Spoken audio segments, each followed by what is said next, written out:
സജിതയുടെ അമ്മ അച്ഛനും അറിയുന്നു താങ്കൾ ജീവനോടെ ഉണ്ട് എന്ന്. അവര് താങ്കളെ കാണാൻ വന്നോ, താങ്കൾ അവരെ കാണാൻ പോയോ? ഇല്ല, അവര് കാണാൻ വന്നു. ഇതിനെന്താ പറഞ്ഞു? എന്റെ നിങ്ങളെ ഇങ്ങനെ ചെയ്തത് പറഞ്ഞു. ചോദിച്ചു. അപ്പൊ എന്താ പറഞ്ഞത്? വീട്ടിനകത്തിരിക്കായിരുന്നു പറഞ്ഞോ? അതൊന്നും പറഞ്ഞില്ല. ആ സമയത്ത് കരച്ചിലായിരുന്നു. ഒന്നും പറഞ്ഞില്ലല്ലേ? അല്ല, എപ്പോഴെങ്കിലും അച്ഛനും അമ്മയും ഈ വീടിന്റെ വരാന്തി വന്നോ? ഈ ഒളിച്ചിരിക്കുന്ന വീടിന്റെ വരാന്തിയിൽ വന്നിട്ടുണ്ട്. ഒന്ന് മിണ്ടാൻ തോന്നിയോ?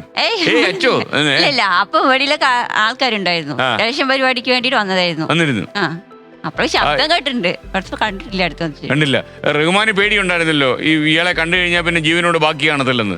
അപ്പൊ ഈ സംഭവം ഉപ്പയും ഉമ്മയും അറിഞ്ഞു. അവരുടെ റിയാക്ഷൻ എന്തായിരുന്നു? ദേഷ്യമുണ്ടായിരുന്നു, ഭയങ്കര ദേഷ്യമുണ്ട്. എടുത്തിട്ട് ഇടിച്ചോ?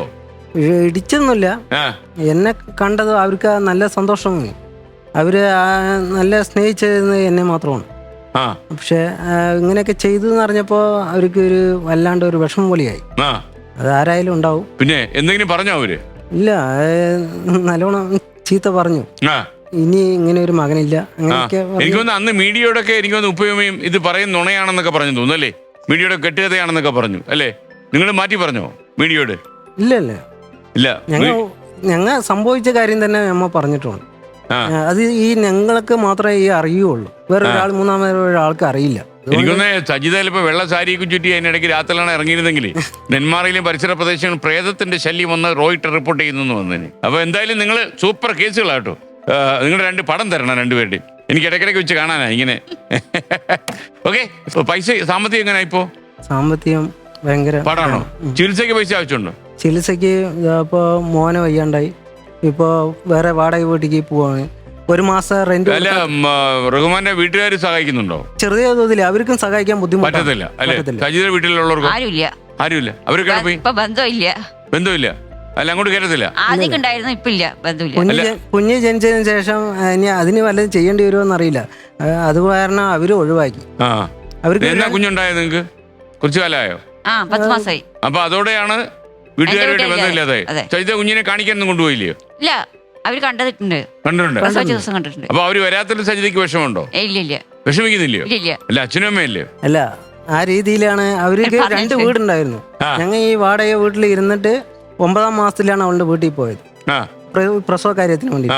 ഈ പ്രസവിച്ച് കഴിഞ്ഞതും അവർക്ക് ഇവിടെ ഇരുത്തണം എന്നില്ലാണ്ടായി. അവൾക്ക് കുറച്ച് കാര്യങ്ങൾ പ്രസവിച്ച് കഴിഞ്ഞാൽ കുറച്ച് കാര്യങ്ങളൊക്കെ നോക്കാനുണ്ട്. അവരാരും ഒന്നും ചെയ്തില്ല. ഇല്ല, ഞാൻ ഈ പണിയും കളഞ്ഞു. അതെ. അത് ഞാൻ ഈ വെള്ളം വെച്ച് കൊടുക്കലും ഈ മരുന്നുണ്ടാക്കി കൊടുക്കലും ഒക്കെ ഞാൻ തന്നെ മറ്റേ ആൾക്കാരുടെ ചോദിച്ചിട്ട് ഞാൻ ചെയ്തു കൊടുക്കും. അവരൊന്നും ചെയ്തില്ല. അവര് എന്താണെന്ന് അറിയില്ല. അത് കാരണം അവരെ വിളിച്ച് ഇങ്ങനെയൊക്കെ പറയണമെന്ന് പറഞ്ഞിട്ടുണ്ടായി. ഓരോ ദിവസം കൂടുമ്പോഴും പ്രശ്നങ്ങൾ കൂടി ഓരോന്ന് പറഞ്ഞു ചെയ്യണം. ഞാൻ ആ വീട്ടിൽ താമസിക്കുന്ന കാരണം ഞാൻ ഒരു പഴയ ഞാൻ വാടക വീട്ടിൽ വന്നിട്ട് വാടക വീട്ടിൽ നിന്ന് മാറിയിട്ട് നേരെ 9ാം മാസത്തിൽ ഞാൻ ഇവളുടെ വീട്ടിലേക്ക് പോയതാണ്. ഇവർക്ക് 2 വീടുണ്ട്, ഒരു പുതിയ വീടുണ്ട്, ഒരു പഴയ വീടുണ്ട്. ആ പഴയ വീട്ടിലാണ് ഞങ്ങൾ ഇരിക്കുന്നത്. അപ്പോൾ അവിടെ ഇത്തിരി സൗകര്യങ്ങളൊക്കെ കമ്മിയായിരുന്നു.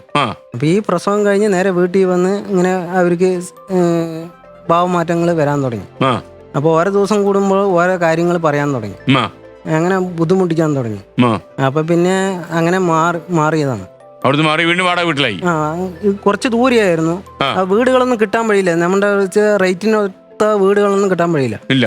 അങ്ങനെ പോയി ഇത്തിരി കാട്ടിന്റെ ഓരത്ത് പോയിട്ട് വീട് നോക്കി. ആദ്യമായിട്ടല്ലേ നിങ്ങൾ ഇങ്ങനെ ഒരു ഇതുപോലുള്ള മത്സരത്തിലൊക്കെ പങ്കെടുക്കുന്നത്? വീട്ടിൽ നിന്ന് കണ്ടിട്ടുണ്ടോ ഈ പരിപാടി? കണ്ടിട്ടുണ്ട്. കോവിഡ് കാലം കംപ്ലീറ്റ് വീട്ടിന് ഉള്ളിലല്ലായിരുന്നു? നാട്ടുകാര് അകത്ത് കയറി അന്ന് കോവിഡ് കാലത്ത്. അന്ന് അതുകൊണ്ട് നിങ്ങൾക്ക് പുറത്തിറക്കാൻ പറ്റിയോ? നമുക്ക് പിടിക്കില്ലേ കോവിഡ്? നിങ്ങൾ കോഡ് പിടിച്ചോ? യഥാർത്ഥത്തിൽ നിങ്ങൾ തെളിയിക്കുന്നത് ഞങ്ങളെല്ലാം കോഡ് പിടിച്ചോരാ. ജനസമ്പർക്കം ഇല്ലല്ലോ അല്ലേ? മാത്രമല്ല വീട്ടില് കോവിഡ് പേടിച്ച ആൾക്കാരെ പുറത്തിറങ്ങാൻ ഇരിക്കില്ലായിരുന്നു, കണ്ടെയ്ൻമെന്റ് സോൺ പോലെ. കോവിഡ് സമയത്ത് രാത്രി കണങ്ങൾ പുറത്തു വല്ലതും പോയായിരുന്നു? പോയിട്ടില്ല. അപ്പൊ ഒരു പ്രൈവറ്റ് ബസ് കാണാനൊക്കെ ഒരു ആഗ്രഹം വരത്തില്ലേ? ഒരു ബസ് കണ്ടാ കൊള്ളായിരുന്നു, വീട്ടിൽ നിന്ന് കാണാം. ഓ, എല്ലാ സൗകര്യം അവിടെ ഉണ്ട്, ബസ്സിൽ കയറാൻ പറ്റുന്നുള്ളൂ അല്ലേ? ഫുള്ള് ഫെസിലിറ്റി അല്ലേ? Okay, ready. ഇത് ഓടിട്ട ഇതാണോ കോൺക്രീറ്റ് ആണോ? ഓടിട്ടേ. ഓടലൊക്കെ വേണേ പുറത്തു പോവാ അല്ലേ? Okay, ready. നിയമപരമായിട്ട് എന്നാ കല്യാണം കഴിച്ചത്? നിയമപരമായിട്ട് 2021 കെട്ടി. എപ്പോഴെങ്കിലും റഹ്മാന് തോന്നി ഇത്രയും ഒരു സാഹസികത കാണിക്കേണ്ടിയിരുന്നില്ല എന്ന്? തീർച്ചയായിട്ടും തോന്നിയിട്ടുണ്ടോ? തോന്നിയിട്ടുണ്ട്. എന്തുകൊണ്ട് തോന്നി? അത് പിന്നീട് നല്ലോണം തോന്നിയിട്ടുണ്ട്. ഉണ്ട്. അത് ഓർത്ത് ഉറക്കം വരാത്ത രാത്രികൾ ഉണ്ടായിട്ടുണ്ടോ? ഉറക്കമേ നേരെ വരാറില്ല. ഉറക്കമില്ല. അപ്പൊ താങ്കളോ ആലോചിച്ചിട്ടുണ്ടോ അതിനെ കുറിച്ച്? വേണ്ടായിരുന്നു, ഇറങ്ങി വരണ്ടായിരുന്നു രാത്രി 11 മണിക്ക്? ആലോചിച്ചിട്ടില്ല. അതില്ല, അതിപ്പോഴും പാറ പോലെ ഉറച്ചിരിക്കുക. ഓക്കെ. ഇതിനിടയ്ക്ക് ഇലക്ഷൻ വോട്ട് പിടിക്കാൻ ആരും വന്നായിരുന്നു? വോട്ട് പിടിക്കാൻ വന്നു. അപ്പോഴും നമ്മളകത്തിരിക്കുക, ഒരു ഓട്ടോ അകത്തിരിക്കുക, അവരറിഞ്ഞില്ല. 10 കൊല്ലത്തിനിടയ്ക്ക് ഇലക്ഷൻ വന്നില്ലേ? ഐഡന്റിറ്റി കാർഡ് ഒന്നുമില്ല. കാർഡൊന്നും ഇല്ലല്ലേ? ഒന്നുമില്ല. അവൾക്ക് ഒന്നുമില്ല, ഉള്ളത് എനിക്കാണ്. നമ്മൾ വോട്ട് ചെയ്തോ? വോട്ട് ചെയ്യാൻ പോയേക്ക് ഭക്ഷണം മുട്ടത്തില്ലയോ? ഇല്ല, വോട്ട് ചെയ്തിട്ട് അപ്പുറത്ത് തന്നെ.